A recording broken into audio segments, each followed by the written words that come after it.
राधे राधे, जय श्री कृष्ण। जय हो कार्तिक महाराज दामोदर भगवान की जय। आज हम कार्तिक माह में सुने जाने वाले कार्तिक महत्व में सुनेंगे। यदि आप कार्तिक स्नान कर रहे हैं तो आपको ये कार्तिक महत्व जरूर सुनना चाहिए, तभी आपको कार्तिक स्नान और कार्तिक का संपूर्ण पुण्य मिलेगा।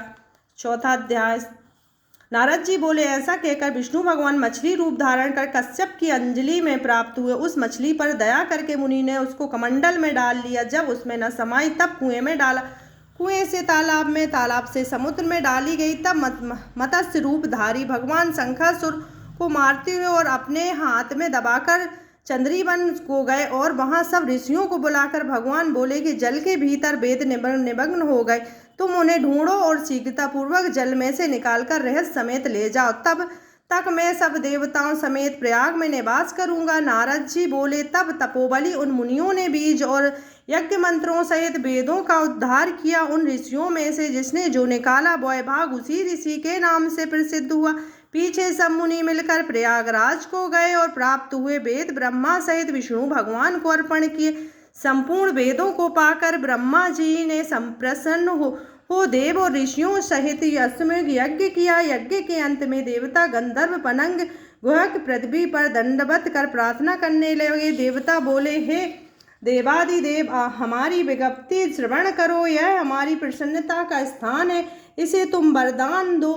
हे रमापते, इन ब्रह्मा जी ने इस स्थान में नष्ट हुए वेद फिर पाए। हमने यज्ञ के भाग प्राप्त किए, इसलिए आपके प्रसाद से यह स्थान पृथ्वी में अत्यंत श्रेष्ठ है और पुण्य देने वाला है, और हम यह महीना भी ब्रह्म हत्या आदि को दूर कर अक्षय फल देने वाला हो। श्री विष्णु बोले, हे देवताओं, जो बात तुमने कही है यही मुझे भी अविष्ट है, सो ऐसा ही होगा। यह ब्रह्मक्षेम नाम से सबको सुलभ होगा। सूर्यवंशी राजा भागीरथ यह गंगा जी को लाएंगे और इस जगह पर सूर्य की पुत्री यमुना जी का संगम होगा। जो पुरुष अपने पितृस्वरूप को यह श्राद्ध करेंगे, उनके पितृगण में मेरे स्वरूप को धारण करेंगे। मकर संक्रांति माघ मास में प्रातः काल स्नान करने से उनके दर्शन मात्र से ही संपूर्ण पाप नष्ट हो जाते हैं।